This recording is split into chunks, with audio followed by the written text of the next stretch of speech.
Iya, bisa menurut. Iya, nanti saya pengundang ya. Bingung. Kulit bukan, ha? Iya.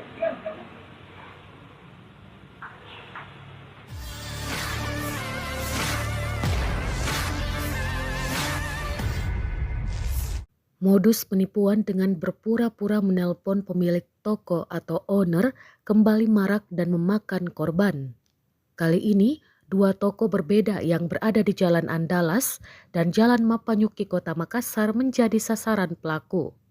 Korban kemudian menceritakan kronologi kejadian di akun Instagram @makassarinfo pada Jumat 18 Juli 2025.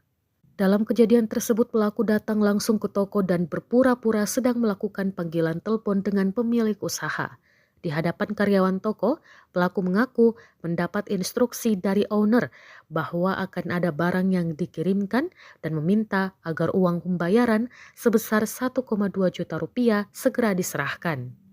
Tanpa curiga, karyawan toko yang percaya pada omongan pelaku akhirnya memberikan uang yang diminta secara cash dan transfer. Kasus ini menambah daftar panjang penipuan dengan modus serupa yang menyasar toko-toko dengan sistem kerja berbasis kepercayaan antar staf dan Ada pemilik. 1,5. Iya, jadi 30 toh? Iya, bisa menurut.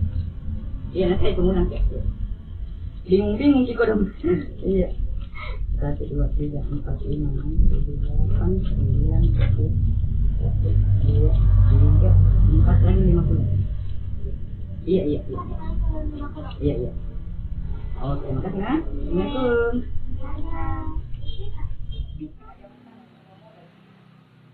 Kamu udah mau pakai? Iya, iya. Oh, lampunya di dalam kompor kan? Oh, doanya semua. Kulit bukan, ha?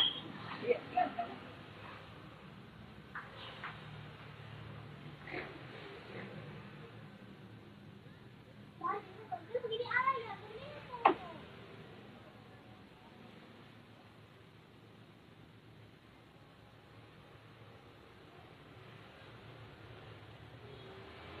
Download Tribun X sekarang, menghadirkan lokal menjadi Indonesia.